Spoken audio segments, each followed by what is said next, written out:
Hello বন্ধুরা, welcome to পিজিস kitchen. সকলে কেমন আছো? আমরা আজকালকার দিনের বাচ্চারা পিৎজা, বার্গার, চিকেন, বিরিয়ানি এই ধরনের খাবার খেতেই অভ্যস্ত। আর যেটা আমাদের খাইয়ে এসেছে সেই ধরনের খাবার খেতে ওরা ভুলেই গেছে। কিন্তু আজকে আমি এই কুমড়োর শাকটা রান্না করে দেখাবো। আমি চেষ্টা করি অন্তত সপ্তাহে একদিন এই ধরনের খাবার বাচ্চাদের খাওয়াতে। চলো দেখে নিই কীভাবে এই কুমড়োর শাক রান্না করব। একটু উষ্ণ জলে ধুয়ে নেব, কারণ শাকের মধ্যে অনেক সময় পোকামাকড় থেকে যায়। তো কাটবার সময় তো অবশ্যই দেখে কাটতে হবে, আর তারপরেও যদি একটু হালকা উষ্ণ জলে ধুয়ে নেওয়া যায় তাহলে কিন্তু খুব ভালো হয়। কুমড়ো শাকের চচ্চড়ি রান্নার জন্য আমি কিছু সবজি কেটে রেখেছি। আলু, কুমড়ো, ঝিঙে, পটল, বেগুন, এগুলো সমস্ত সবজি আমি এই শাকে দেব।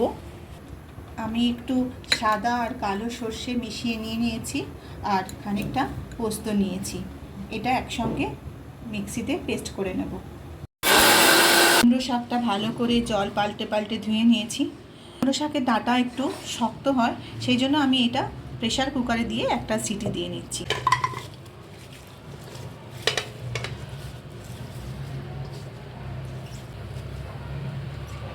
ডাঁটাটা সেদ্ধ করবার সময় অল্প একটু নুন দিয়ে দিচ্ছি, অল্প পরিমাণ জল দিয়ে দিলাম। শাকটা ততক্ষণ সেদ্ধ হোক, এদিকে আমি একটা কড়াইতে ততক্ষণ সবজিগুলো ভেজে নেব। তেল দিয়ে দিচ্ছি, এতে অল্প 5 ফোড়ন দিয়ে দিলাম ফোড়নের জন্য। প্রথমে আলুগুলো ভেজে নেব। আলুটা একটু ঢেকে ভেজে নেব। আলুটা বেশ লাল হয়ে এসেছে। কুমড়োগুলো ছেড়ে দিলাম।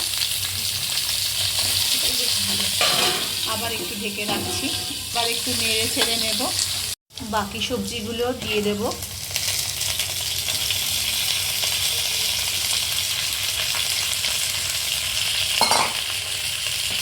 কুকারের সিটি একটা পড়ে গেছে, আমি এটা নিভিয়ে দিচ্ছি। কটা কাঁচা লঙ্কা চিড়ে দিয়ে দিলাম। স্বাদ মতো নুন দিয়ে দিচ্ছি। নুনটা অল্পই দেব, কারণ শাকেও আগে নুন দিয়েছি। সবজিগুলো ভাজা হয়ে গেছে, এবার আমি সেদ্ধ করা শাকটা দিয়ে দিচ্ছি। হলুদ গুঁড়ো দিয়ে দিলাম। হলুদটা ভালো করে মিলিয়ে নিতে হবে।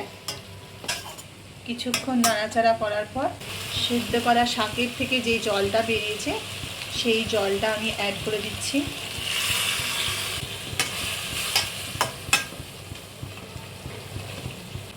এবার সবজিটা সেদ্ধ হওয়ার জন্য আরও একটু ঢাকা দিয়ে কিছুক্ষণ রেখে দেব। সবজিগুলো সেদ্ধ হয়ে গেছে, জলটাও শুকিয়ে গেছে।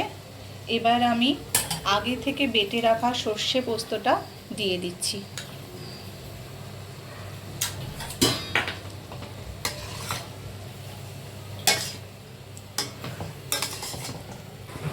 একটু চিনি দিয়ে দিচ্ছি।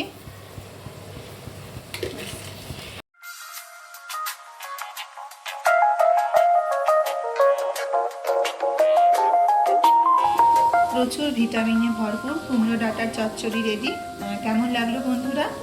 ভালো লাগলে লাইক, কমেন্ট, শেয়ার করো, আর নতুন বন্ধু হলে সাবস্ক্রাইব করবার অনুরোধ রইল।